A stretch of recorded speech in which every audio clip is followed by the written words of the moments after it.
Welcome to the Don't You Worry podcast. We're your hosts, Briley and Britton Caldwell, and we're here to say don't you worry through stories, encouragement, and joy. Be sure to like and subscribe so you don't miss an episode. So sit back, relax, and enjoy today's conversation. What's up, everybody? We're back with the Don't You Worry podcast. Briley is not here today because apparently we are doing Britton Unfiltered. Yes. So let's go. Yes. We did an episode with your sister called Briley Unfiltered. Wanted to know a little bit more about her, the way she thinks, the way she does things, her schedule, who she is. And I know that you, over the first few episodes of the Don't You Worry podcast, had a lot of your story in it, right? You had, Yes. You were sick for 106 days. Talked about that. You were, you passed out in the nation's capital. We talked about that. We got a picture of you in a police car behind bars. That happened.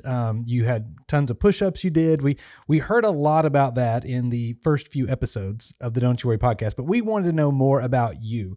We've been getting, as the podcast is growing, the last couple of episodes, you've not been in them because of some sickness, just kind of a cold here and there. And then your schedule is very, very packed. Yes, it is. So we wanted to do an episode to let everybody know why your schedule's so packed, what you are doing when you're not podcasting. So just a couple of questions. So what would you do some things outside of podcasting? You do things other than just sit here in front of a microphone. What are some things that you do?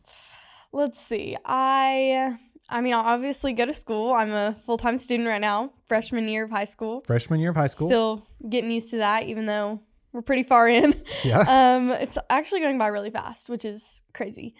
I also dance 4 days out of 7 of the week. Okay. So that's a big part of my life right now. Now, what does your dance consist of? So does this mean what type of dance are you, like what kind of dancing are you doing? I take ballet, jazz, and then point. So. Okay. Yeah. And point, just for those I didn't know this until you started doing it. Apparently point is a big deal in a dancer's life because it's when you go from just ballet to up on your very like all the way up, right? Like very tiptoes. Yeah. Like not only on your toes, but like over them. Over your toes. You have to like stay up there. Yeah, and that's a hard thing. It really is. That's a skill you have to learn. Yeah. Yeah. So you are on hard point. Work. You're on point now. You've been doing that for a year or so. Yeah, something like that. A little bit less than a year, but yeah, it feels like it's been longer. Yeah. Yeah. So you do dance. You are in your freshman year of school. It's going by really well. What would you say is your favorite part about dance? I think my favorite part about dance, because I've done it so long, like I'm still not like the best dancer ever, but I learn a lot still, and I can practice things about it every single time I go. It's not just like the same thing over and over again. We might do the same stretches to kind of get muscle memory, but we still like there's always something to work on, and you have to be thinking of like a million things at once. So it kind of just takes away like everything else in my life, and it just puts focus into the one moment. Yeah. I really like that. I think something interesting about dance. So I've been to all of your recitals, right? And been to all of your dances and all that kind of things. And whenever you watch a recital or a performance, you just see all of the moves. Now in my mind, you just memorize the moves and then you do them. But at home, what people don't see is you've got these resistance bands and you're stretching feet out and you're doing all of these motions and all these moves, but it's a strengthening thing, right? It's not just I've memorized a dance, which I think is what's different about ballet and jazz and these hip hop things and the things that you've been doing that I've watched you do. Yeah. It's more about literally training your body and stretching out your muscles. And, because I've seen you sometimes sitting in the living room floor with some kind of band around your foot and you're pulling it and all that. What's that for? Why do you do that? I mean, it's really, so you have to be very flexible, and you have to have, with point especially, you have to have like really strong like muscles in your like feet and ankles, because if you don't, you're going to break something guaranteed basically. So okay. That's just kind of helping like strengthening and just a lot of flexibility stuff. Okay. And speaking of strengthening, you also, I know in one of the episodes we talked about you doing a bunch of push-ups, but you still do a lot of push-ups. You are always doing push-ups. In fact, there's reminders on your phone. There's an alarm that goes off every few minutes on your phone that you then, after an alarm goes off, it's wild. After an alarm goes off in the house, Britton drops down and does, 10, 20 push-ups? 25 normally. Just 25? I can do them in sets 25 most of the time. Okay, so you're doing push-ups nonstop. Why are you doing push-ups? Well, I mean, you make goals with me, so I want stuff, Yeah. and I'm broke, so I might as well do them for something. But that also helps me to then like stay stronger because I want to be really strong. Yeah. Okay. I want people to be like scared of me physically. So what kind of you're a very intimidating person. So what are you doing push-ups for now? Like what's your goal right now? What is the incentive for you? This is going to sound really nerdy, but it's for books. Books? Which, okay. I don't know. I'm really obsessed with the book series right now. What's the book series? The Christy Miller series. The Christy Miller series. And this is a story. It's basically a love story of two Christians, or it's a Christian love story. It's a Christian love story. I mean, what else do I have to explain? How many of these books have you read in this series? In this series so far, how many books have you read? In this series, I've read, 12 plus 3 plus, let's see. I think I'm in the middle. Okay. I'm not doing math on the spot right now. 15. I think I've done 16 and I'm like in the middle of the 17th book. Okay. And how long is that? And this is like over the course of somebody's life. So this story follows somebody from what, high school or middle school or high school? High school. It's like freshman year to like so right now married. You're reading I'm about in like a married series. Like a married series. So this couple found themselves and found all this, and the whole story is linked together. And now you're in they're married and all that kind of stuff. So you've got more series of these books to read. Yes, right? I do. And they cost stuff. So. Why? So you want me to buy them for you? Yes, I do. And so for the incentive of you doing push-ups, you will do push-ups and I buy you the books. Yeah. One of the things people don't realize is way back a long time ago, we used to do incentives for reading books, right? We used to say if you read a book and you would have to do a book report and then I would pay you money, right? Yeah. It was like, why did I stop? What was it? Yeah. What was it? Like 50 cents a chapter or something, or it was 25? Like 50 cents a chapter if you haven't read the book, but if you had read the book before, then it was like 25 cents. Okay. And so you would read the book, you would then explain what the book meant, and then you would give it to me, and then I would give you $3 or $6 or whatever it was to read that book. Best investment I've ever made, because I always said leaders are readers, right? If you want to be a leader, you need to be a reader. You need to read and understand and learn. And then it kind of grew into this love for you of books, that you love to read and you love to, and you're probably the fastest reader in our house. Maybe you are. Okay. I got just because you read like 50 books a year. Yeah, I got a little bit of a upper edge of you. But one of the things I love about your love for reading is you don't just love reading, you love the story, right? That's the reason you read it, right? Yeah. That's the reason you're reading this Christy Miller series, and we'll link it on the YouTube page here so that you can go see this series of books. But it's been really great. So you do that, and so you're doing push-ups in order to get these books. One of the things that your mom and I were talking about was how disciplined you are. And so, we've talked on the podcast before, and we even talked in the Briley episode of you are a little bit more tightly wound, we'll say, than your sister or than me. You've got a little bit more energy. Energy, sure, that's the word. I want to know, but see, I think I've figured it out. I think the reason you are less patient is because you're more prepared. So you love to be prepared for things, and when someone's not prepared, you lose your patience, right? Yeah. Every issue you've had with your sister is because she wasn't prepared. Yeah. So you, everything in your life, you do your best to prepare for it, right? You are, you set out your stuff the night before, you get your bag ready for school early, you get your dance bag ready, do you think that's because that's the way you like it? Or do you feel like that's the best way for you to live your life? Did dance do that to you? Did reading do that to you? Did push-ups do that to you? Why are you so prepared whenever you go into something? I don't know. I really don't. Just because, I guess it's mostly just because it bothers me when like unexpected things happen and then I like freak out and I don't know what to do. Okay. I feel like that's probably why. Just because, I don't know, unexpected things have happened and it's like, I don't know what to do anymore. Yeah. So that's probably why. I don't Yeah. really know what the cause of that for is.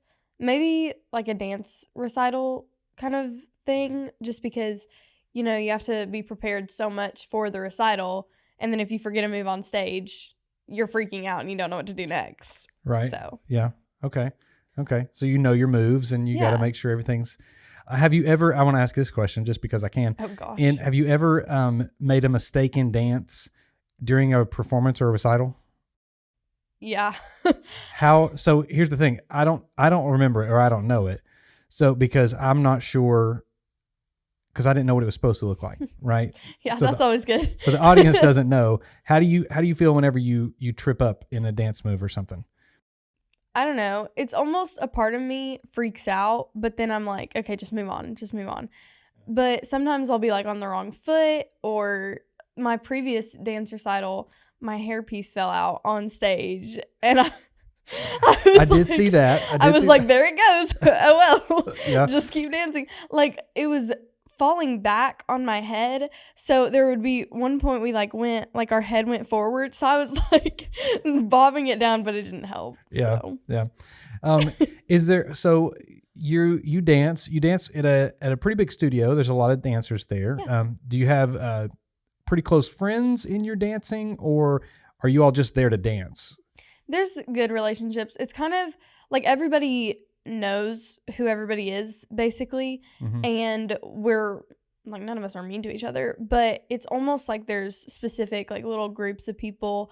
And it's kind of hard to just hop around from group to group because then it's like, okay, they clearly don't want me here. But I don't know. I feel like it's been better, especially since I was like new last year. So then I'm still figuring it out and I'm not like tied down to one group because I've hung out with different girls there. Like I've talked to seniors and I've talked to girls a little bit younger than me, but I mean, they're all like, yes, we all are there to dance, but we're also goofing off, like having fun together. So. Yeah. Okay. The reason I ask is because over this last year, you know, we've moved here. We've been here for about a year and a half now. And over the last year and a half or so, you have developed some really good friendships. You have probably more friends than you did when we lived in our last place. And they seem to be even deeper relationships than you've had. Why do you think that is? I mean, I think it's probably just because I've been able, like, I think freshman year has helped just because, you know, you're finding new people. Plus, I knew, like, what my relationships looked like back where we used to live. And I did have, like, I had good friends and I had some deeper relationships than others. But I felt like most of it was just so surface leveled. And honestly, one thing that I discovered at my old school, like, we were allowed to have our phones out at any point, really. I mean, yes, they, like, made us put it up sometimes. But then I got to my new school last year and like they were very strict on not having phones, so I had to talk to people. So Yeah. I feel like that's a big part of it too, just because like even though we can now have our phones like in high school, Yeah. I still made those deeper relationships last year to where then it's kind of like following forward, and I've seen like different people where I love my friendships with them. So I'm like, oh, I want to try it out with this person, or I have a few classes with them. Let me get deeper with them. So Yeah. I don't know. Okay. And then another part of your life, not only you have deep friendships and you have a lot more friendships, but your church life. So I'm a pastor. You're always at the church. I You are am. always, the first one here, last one to leave type thing. In your experience right now in the youth group, you are helping to lead worship a little bit. You're a singer. You don't really talk about that much. I know you haven't talked about. I know you love Christian music and you all worship and listen and all that kind of things. But you are you enjoy leading worship whenever you get a chance to. You're a good singer. I want to say that she's Thanks. a good singer. Everybody, yeah, good singing. Do you enjoy doing that? Is that something that is like you want to continue doing, or is that something you're just doing right now while you have the time? And why do you Are you looking to continue singing in that or growing in that or learning any instrument or anything like that? Instruments? I don't know. I kind of want to learn the cajon just because that's fun. It's like a box drum thing for those who don't know the instrument lingo. Yeah. But I really do. I enjoy singing and worshiping. I feel like right now I'm kind of in the middle of what I want to do. I don't really know if I want to always be on stage leading or if sometimes I just want to let go and sing in the crowd, because it's not like there's not really a huge difference besides when you're in the crowd and when you're on stage versus like who you're doing it for. Like you're always doing it for God. But I don't know. I feel like I'm just I really do enjoy it. I'm just seeing like, okay, is that something I really want to do, or is it just something I'm doing because, I don't know, Briley's doing it, or just because other people are like, you can sing, get up there. Yeah. Now, so if you're doing it for the Lord, you don't want to play cajon just so you can flex the whole time and show off your guns or anything? Okay. Because if you're sitting on the box drum, and hey, it's a pro if I can, people are like, whoa. Yeah, intimidated by you, right? Yeah, exactly. So in your church life and in your dance life and in your friendships, because we also, one of the things about your friendships, you spend the night at people's houses. They spent the night at our house. We do bonfires, and we have all kinds of things that go on, and you are dancing all the time, and you are at school, and you've got some hard classes this year. Yes, I do. Right now you're in a physics class, or that is a lot it's of rough. work. Yeah. I've watched every night as you're doing homework and you're studying and you're preparing, and then you're dancing, and then you're at dance, and in between classes you're doing homework, and you're all over the place. It's a really busy season. One of the reasons why even there's been a few episodes of the podcast that have come out that you're not on it, right? People are like, where did Britton go? She's doing her physics homework. Yeah. Even some of the people that have been interviewed have come in and they're like, where's Britton today? It's like, that's a long story. She's at dance and homework and all kinds of things. Hopefully some of that will ease up next semester and you can be a little more involved. But is this podcast something that you hope continues to grow and you want to be a part of long term, or is this something you're like, that's fun right now, we'll see where it goes? I really want it to grow because it's fun. Like, I love doing a podcast. I love talking. Yeah. That's right. Yeah.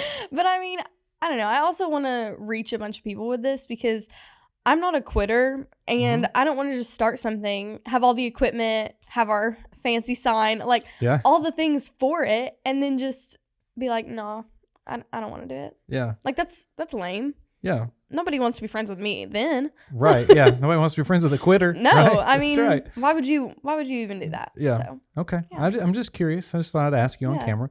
The last question I really have for you, and to get your thoughts. In our family, we have a family dynamic, right? You have a sister, and then me and mom. And what do you feel like your role is in the family? So you're the youngest. So you're the young one. You're the baby. You are the kid, right? The little one. Even though you're tall now and you're as tall as your sister. And I'm actually taller than her. Are you? I think so. Yeah, I think so. We'll see if she's going to comment on this now and be like, that's not true. What do you feel like your role is in our family? What do you add to our family that is specific to Britton? I think I make you guys laugh a lot because sometimes, I don't know, I add spice to the family. Because That's a good way to put it. Sometimes I'm a little too much. Sometimes I get a little too intense, but it makes it interesting. Otherwise, that's just boring. Like, nobody wants a boring Britton. Yeah, that's very true. I don't know. I feel like sometimes if I'm just in my, I don't know, if I'm comfortable, like, I'm always comfortable at home, but if I'm, not doing my homework, not really that intense, I'll just crack a joke, and then mom's dying laughing, and and then you start laughing. Yeah. Normally it's an insult on Briley, and then she's looking at me. Then she side-eyes you, yes. Right? So the reason I say that, we talked on, I think, my episode a long time ago now. Feels like it's been months ago when I was interviewed. One of the things I talked about was knowing your name and knowing the purpose of your name. And what does your name mean? So my first name means legend, and my middle name means colorful fire. And I think that's very accurate. Yes, I think so too. We named you the right name. Yes, you did. You are a legend born of colorful fire is kind of the phrasing.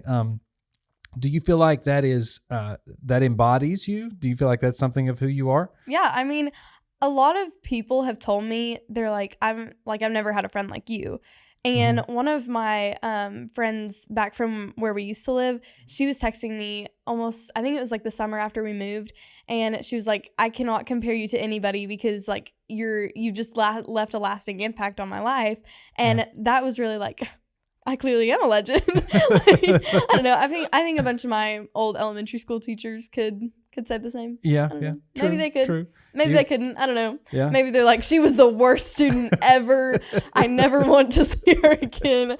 No wonder they don't follow the podcast. Yeah, probably not the case. But I just wonder, because I think that there's so much, and because you're growing through a lot of the most formative, changing years, right now, and your freshman year has been a lot. You've had a lot of things going on with your school schedule and the dance. You've added things on your dance plate. You've added the podcast. You've added all these things, and you've had to find ways to take things away, right? So you haven't been able to do every podcast episode. So you've said, instead of that, I'm going to do this right now. Instead of this, I'm going to do this. How do you keep organized in that? I think it's without blowing up. I'll say that. I don't. Right. That's the thing. Yeah. That's do the blow colorful up. fire part, Yes. right? That blows up. Yeah, I'm more of an explosion. Yeah. Colorful fire, is Colorful. fireworks. Yeah, exactly. There's a loud bang, and then there's filled the sky with color. That's what. And then there's a lasting smoke that just stays there, and then your eardrums have been popped, and you wish you never would have seen them, even though they can be beautiful. They're beautiful. They're beautiful. Yes. Gorgeous, even. But it does affect you. Yeah. Yeah. It's it's intense. What was the question? How do you say? So how do I stay balanced? That's right. Yeah. I don't know. I prioritize a lot, which that was kind of talked about in our motivated episode. Yeah. And I think it's just because dance is a really big priority for me, and the amount of times that you've told me, you're a full-time student right now, that's your job. It makes me so mad when you say that, because I'm like, what if I just not do my homework tonight? Right. So yeah. I really have to, because I also don't want to go to bed super late and then not get enough sleep for the next day. So I have to really crunch it in. Yeah. And how long do I have dance this night? Okay, I'll do my homework a little bit before, a little bit during my break, and then I'll do it afterwards. I might try to get some done during my free period instead of playing games on my phone. Right. Just chilling. Right. But so I really have to think okay, if I think about my day specifically, let's say it's a Wednesday night and I have church later that night. Well, I think, okay, am I going to be singing tonight? So do I have to get to practice really early? Or could I sit this practice out and do some homework? Or could I try to do it during the school day? Could I try to lock in during class instead of giving up?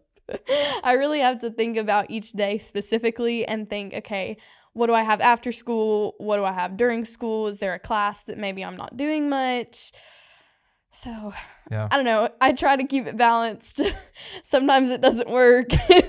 And then on weekends, I push it off till the last minute. Yeah. And I'm freaking out. But I don't know. I like to think that I've got it pretty balanced out right now. Yeah. And then I've got a week off for fall break coming up. So, that's nice. That's always good. It's always good. Yeah. It's always great. Gives you a little break. No homework. Yeah. So then what are you going to do? Teachers. So then what are you going to do during the fall break? You're gonna be extra. I'm productive? going to sure, let's go with that. Yeah, or make up for lost time on my phone. I'm kidding. No, I'll be doing my push-ups. Okay. Podcasting it. Yeah. Okay. All the things. Good to know. All right. I think it's a pretty good episode for the Unfiltered Britton. Thanks for interviewing me. Yeah, thanks fun. for hanging out. I got a little intense there at the end, but it's okay. It's all right. There's my colorful fire. There's your colorful fire. Join us next week for another great episode on the Don't You Worry podcast.